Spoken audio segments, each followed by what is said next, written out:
เนยใส่เสื้อสีแดงแท่งใจค่ะแกนบาทนี่เอามือนี้มีไผได้เข้ามาหาเจ้าน้องป๊อปก็มีงบเข้ามา โอ้ก็เลยเซอร์ไพรส์แบบนี้เนาะเป็นมีแล้วก็ลายอยู่กับมีไข่ไก่น้ำแล้วก็มีขนมมีน้ำส้มน้ำหวานนั่นแหละเอามาสมทบให้เจ้าบ่แล้วก็มีเงินสมทบมาประมาณ20 ล้านกีบ21 ล้านกีบแล้วก็ใช่เนาะเปิดคลิปเปิดภาพมาอยู่ทางกับทางพอสร้างเพื่อนสบายดีเด้อพอสร้างเด้อเนาะโอ้เป็นไงเห็นแล้วบ่เห็นลุงจันทร์แล้วบ่เห็นเนี่ยเป็นไปเลยเนาะไปเลยเป็นไปแล้วพี่น้อยเนาะโอ้มีจักคนนี่สี่คน3ผู้หนึ่งค่าฉีดยาอยู่หน้ายาสวนมันโดยฝนตกฝนลิ้นพี่น้อยเนาะฮะกระยุดเนาะพอสร้างเนาะฝนเช้าอะไรกันสิเลยเคยไปเฮือนพอสร้างเพิ่นอยู่พี่น้อยเนาะกับลุงจันทร์เพิ่นเนาะเป็นไงช่วงนี้เวียกงานพอมีอยู่เนาะนี่เจอเพิ่นอยู่แล้วโด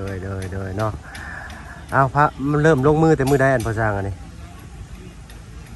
ช่วงมื้อวันที่ก็ได้เป็น2-3 มื้อนี่นะแต่ว่าพัก2 มื้อโอ้พอฝนตกพอสร้างเนาะเด็กก็พักฝนก็ต่างหากโดยมันเห็นบ่ได้เนยคือช่วงกบใหม่แห้งหญ้าทุกคนแม่นเลยเนาะเนยสายฟืนสายไฟเนี่ยก็เซฟตี้คัทกับบ่มีพี่น้อยเนาะหายากได้เซฟตี้คัทบ้านเฮาน้อยสร้างเนาะขอโทษขออภัยขอชื่อว่าบ่เพิ่งเด้อพอสร้างชื่อไว้ได้พ่อเกตพอเกตเนาะสร้างเกตว่าซั่นซะพี่น้อยเนาะสร้างเฮ็ดเรือนบ้านบ่าวตะโลมื้อนี้มีสร้างได้เด้พาไปเบิ่งสร้างแหน่ไปโอเคไปมีหัวหน้าใหญ่ก็บ่าวตะโลมาซื้อมีเจ้าของบ้านต้นแบบกับแม่นหัวหน้าใหญ่เพิ่นมาเสริมอีกมื้อนี้เนาะรวมทั้งหมดทั้งมวล4คนเนาะพอสร้างเนาะโอ้โธ่พอสร้างเพิ่นมาดีเด้อพอสร้างเด้อโอ้โดยเนาะป้าตู้ขอนเหลื่อมมามๆเนาะหาเก็บเอาแถวนี้เลยเนาะพอสร้างเนาะทางนี้พี่น้อยเนาะลูกมือสมาชิกใหม่ทางบ่าวตะโลสบายดีบ่าวตะโลโอ้ยใส่เสื้อแดงแท่งใจคักแท้เนาะเป็นใดมาฝึกงานเพิ่นพอได้อยู่เนาะทำดีมือได้หันเราล่ำบึกอยู่พี่น้อยเนาะได้อยู่พี่น้อยเนาะลุงจันทร์โทรมาวันอะไรเนาะ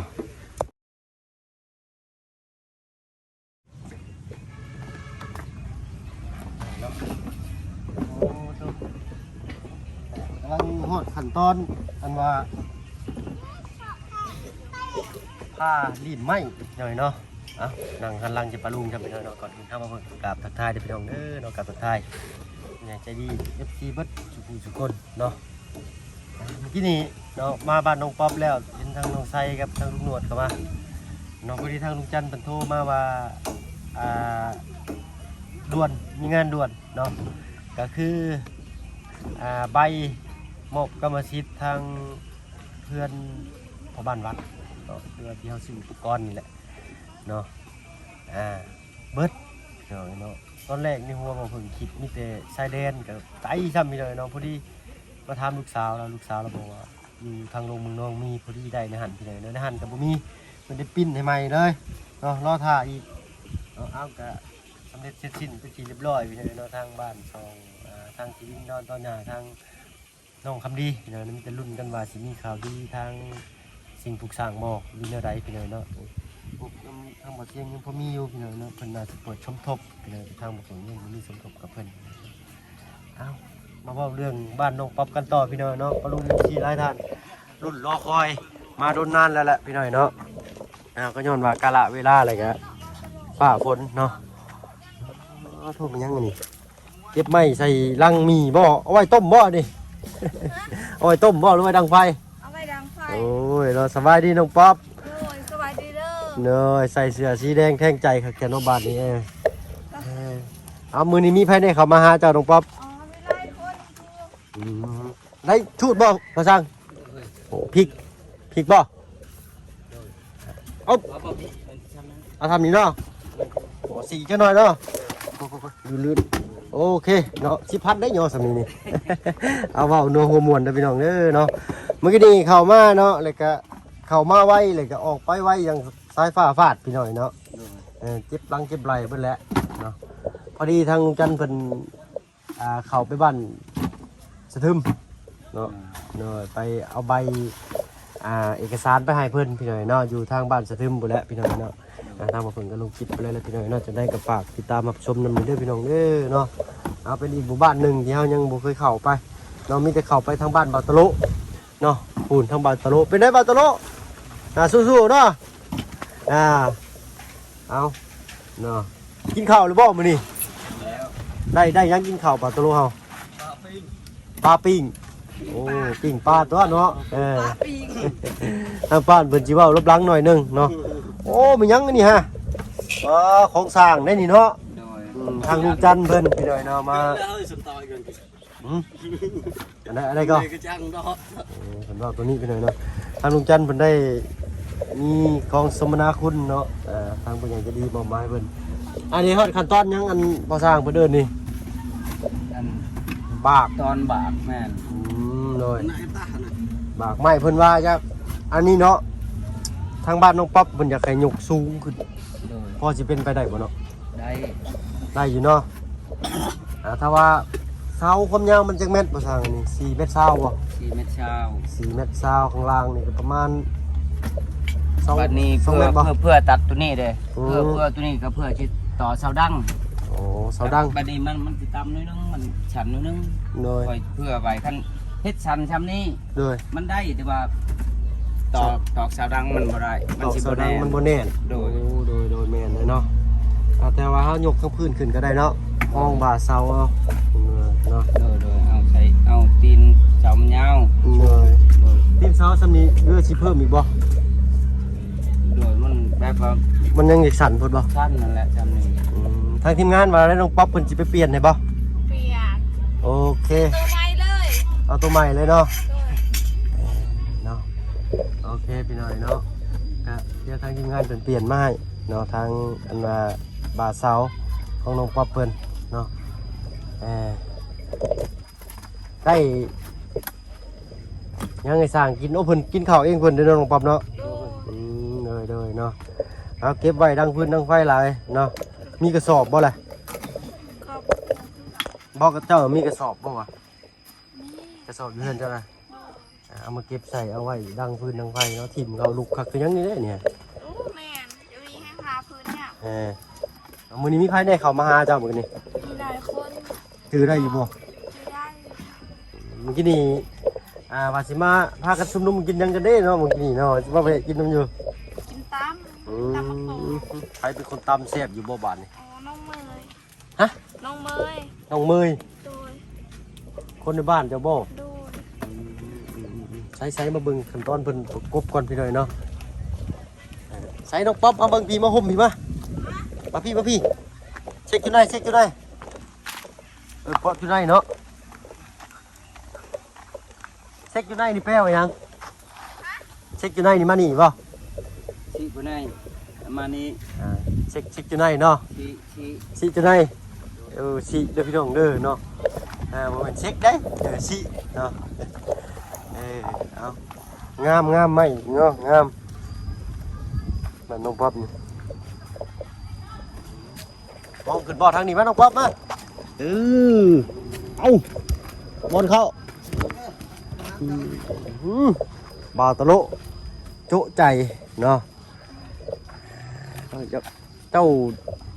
ถ้าว่าบ่ได้เลยอย่าไปจับด้วยน้องป๊อปเอ้ยอย่ามันหนีบมือหนีบแข็งเด้อเอาอันใหญ่มาพี่น้องป๊อปเอาอันใหญ่น้ำพอทางมาพี่อันนี้ที่เพิ่นกิ้งอ๋ออันน้อยไปพุ่นยืมไอ้ย่อให้น่ะปรับบัก10 บาทนี่โอ้ยอยากเดินหน่อยหนึงเนาะบ่เป็นหยังทางเพิ่นเข้าแบบก็สิต้องเองดอกเนาะเช้านี่ทางพอทางเพิ่นมาจังโมงล่ะแต่เช้า แม่ โอ้มีเจ้ามีแต่เบิ่งเรื่องน้ำอยู่น้ำกินเนาะ โดยตอนเช้ามันคอยไปรวม ต มี อน แต่ เช้า เอา เรื่อง น้ำลง ระวังขายังมาก่อนเนาะกระติกมีบ่กระติกชื่อน้ำแข็ง มีแล้ว มีเลยเนาะถ้าว่าเจะมีก็ซื้อมาให้เพิ่นถ้าว่าบ่มีก็โอ้ตัวจิงจกน่ารักบัดนี้ เนาะเนาะเรื่องบ้านเจ้าเด้อน้องป๊อบเด้อเนาะทางพี่เพิ่นเนาะก็จักหายจักเครียดอ้ายหยังหรือบ่หรือแนวใด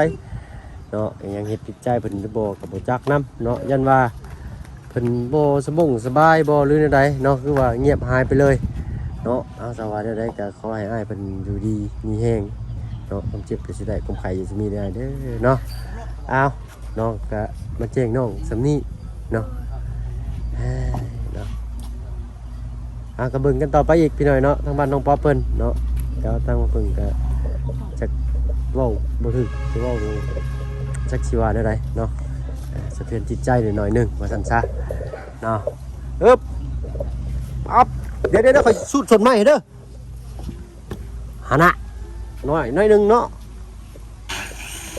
เอ็ดอันนี้เพิ่นเอิ้นขั้นตอนยังพ่อสร้าง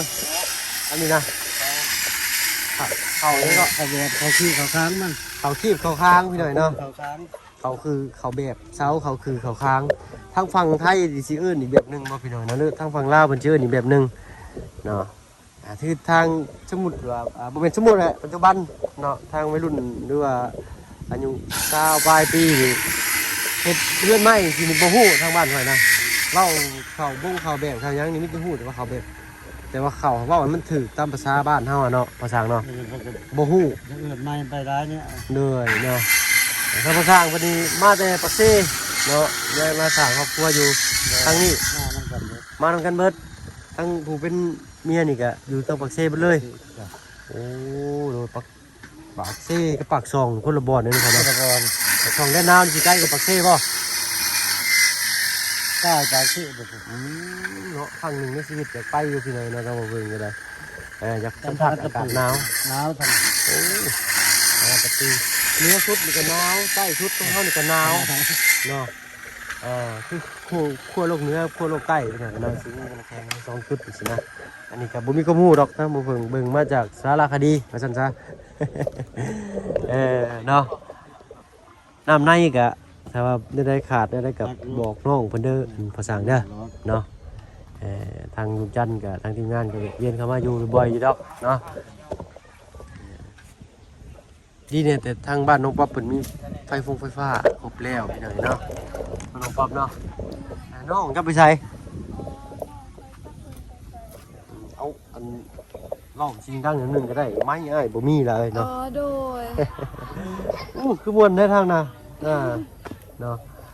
ยับมานี่ได้กับบ้านจะ ฮะ มานี่ประมาณนี้นะ ปัจจุบันยับมานี่เด้ กาเซ็กจุไหน เช็คยับมานี่เช็คอยู่ได้เนาะยืนขึ้นได้ซะ ยืนขึ้นบ่ ไป ยึง ตายึงนั่งลงนี่ตะกู้เนาะเอาสำนีไปก่อนพี่เนยเนาะปล่อยปะเด้อหักเด้อโอ้เนาะยับมาอีกน้องอึ๊บเก้าเนาะอึ๊บบ่ได้อาศัยทางนอนเด้อพี่น้องใหม่เฮาเฮ็ดสิอาศัยทางตั้งเนาะบาหับแฮงไว้เนาะอาคาจังซี่นี่มันเสี่ยงสิหักได้เพราะมันน้ำหนักมันลายกว่าบาเด้เนาะการบากเขาหลีบเขายังนี่ก็ต้องมีแบบมีหยังของเพิ่นโดยเฉพาะเลยพี่น้อยเนาะแต่ละอย่าเหยียบเด้ออย่าให้เล็กน้อยมันเหยียบหรือไผเหยียบได้นี่ได้ เสานี่เด้อโอ้ยสำนีเอาบาตโลบ่อยู่แล้วเนาะบาตโลเนาะเสาสำนีเนาะรับเพิ่นเดียวโยแลนแล้วนี่เนาะ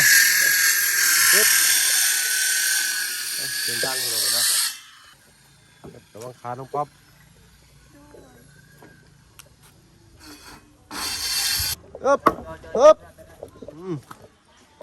ค่อยบาตโลค่อยๆไม่สิเจ็บโมเมนเนาะเจ้าสิเจ็บขาไปลึกเลยคือเกียร์ เอาตะบืนบ่มีบ่ตะบืนนี่ ฮะ ตะบืนนี่บ่มีบ่ แม่ บ่มีตะบืนปะตะบืนแยงนี่จ้ะมีเงินบ่มีคำเนาะ ไอ้คือฮู้ เอาเนาะว่ากะฮู้หน่อยนึงเนาะเอามาอยู่ ตะบึนประมันเด้ง ตะบืนปะตะบืนแยง บ่มีเงินบ่มีทอง บ่มีเงินบ่มีทองเนาะ โดย เนาะเอากะฮู้อยู่หน่อยนึงพี่หน่อยเนาะเขาเจ้าเคยได้ยินบ่คำสุภาษิตไทยเงามาพี่ เข้าเมืองหลิวเราก็ต้องหลิวตาตามหมดว่าคือสิแลเฮามาบ้านเพิ่นนั่นก็ต้องฮู้เล็กน้อยเนาะฮู้หลายก็บ่ดีนะเนาะก็สิเอิ้นว่าฮู้รู้มากว่าซั่นนะประมาณนี้เนาะทางทุกเมย์ไปใช่เลยเมย์จ้ะล่ะ คอยบ่ฮู้คือการเพราะว่ามื้อนี้เป็นมื้อวันอาทิตย์ก็บ่ค่อยอยู่เพื่อนอยู่แล้วเพราะว่าอยู่เทิงเพื่อนละฮ้อน ลงไปอยู่ตารางเพื่อนหมู่เพื่อนครูเนาะ โด ชาวบ้านชาวเมืองเพื่อนแต่ว่าบ่ได้ไปสวนแน่นอนมื้อนี้เนาะ บ่ไป เนาะเอาชมหน้าบ่ค่อยเห็นจังตัวแม่เพิ่นพี่น้อยเนาะเพิ่นเป็นคนบ่ค่อยเว้า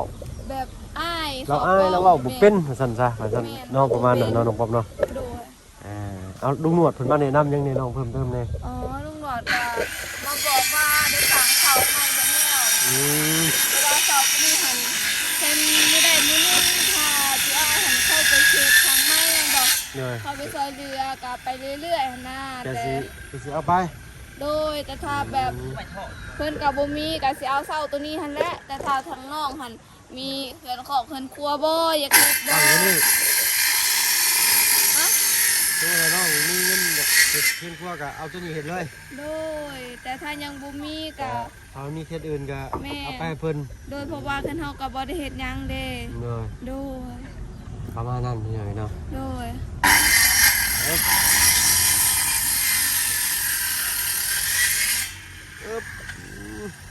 น้องชายเจ้าบ่อยู่บ่น้องสางเพิ่น ก็คนไปสายคนมาลูกมือมองเฮ็ดคน โอ้เพิ่นมาอยู่เนาะเพิ่นไปใช้คอยอยู่เพื่อนพี่น้อยเนาะเพิ่นโอ้บ่ได้ช่วยสร้างเพิ่นเนาะ โดย ซอยสร้างเพิ่นอีกแห่งหนึงว่าซั่นซะ โดย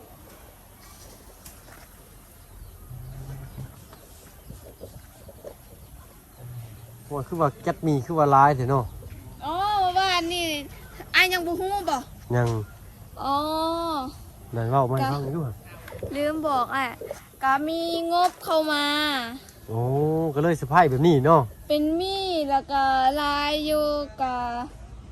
มีไข่ไก่น้ำแล้วก็มีขนมมีน้ำส้มน้ำหวานนั่นแหละ เอามาสมทบ โด ให้ ย เจ้าบ่ แล้วก็มีเงินสมทบมาประมาณ20ล้านกีบ21ล้านกีบแล้วก็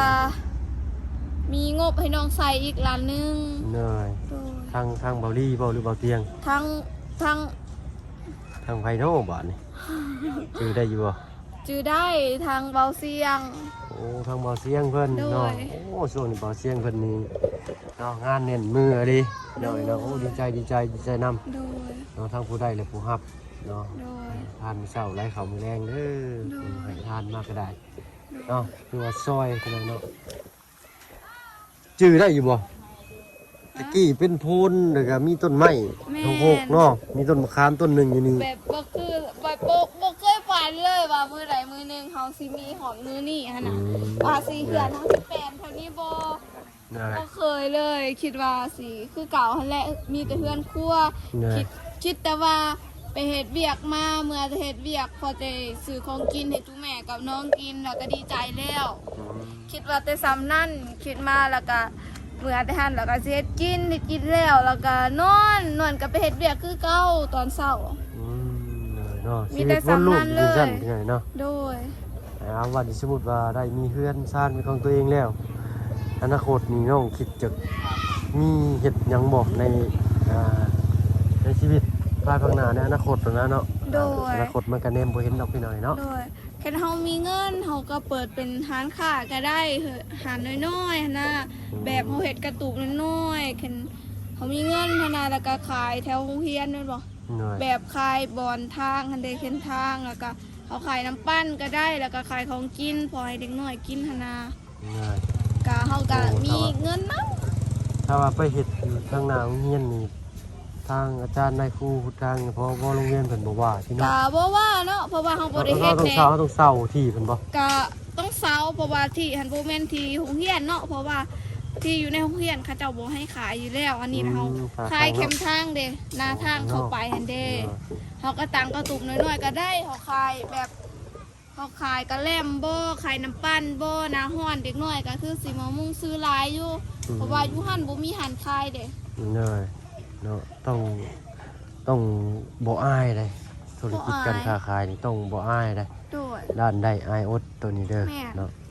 ถ้าว่าเฮาอายเฮาคนบ่ปากนี่บ่ได้แต่คนมักเว้าบอกปากคือเจ้านี่มีซีมีร่นอยู่หน่อยเนาะคือเนาะเอาเบิ่งกันเติมอีกพี่น้อยเนาะ โดย อนาคตเฮาแนมบ่เห็นเผื่อมื้อหน้ามื้อในอาจสิเป็นแม่ค้าขายส้มตำก็ได้ขายขนมก็มี ใครตับก็ได้ ตำแซ่บอยู่บ่ กะอาจสิว่าแซ่บปานใดแต่ เอ้า กะโอ้โหคือกันเนาะเขากะค่อยพัฒนาขึ้นนั่นแหละอาจมื้อนี้อาจสิยังบ่แซ่บปานใดแต่เขาตำ ปรุงไป เรื่อย แล้ว ๆ สิ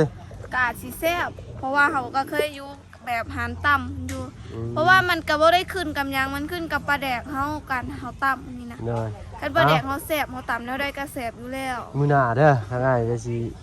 หาแนวมาให้เจ้าตำสุกิน โดยขอบคุณเด้อก ระปุ่นบ่ โดย เอาหงด้วยซะ เฮายังบ่อยากกินเพราะว่าเฮาหาก็กินยาเด้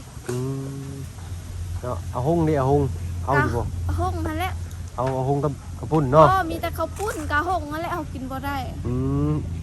ไอ้กะหงบ่หรืออาหง หงก็คือมะคุ้ง อาหงนี่คือมะฮุงเนาะ โดย ยังอันนั้นไผชื่อยังมาให้เจ้าบ่แม่นที่เนาะโอ้ ได้บ่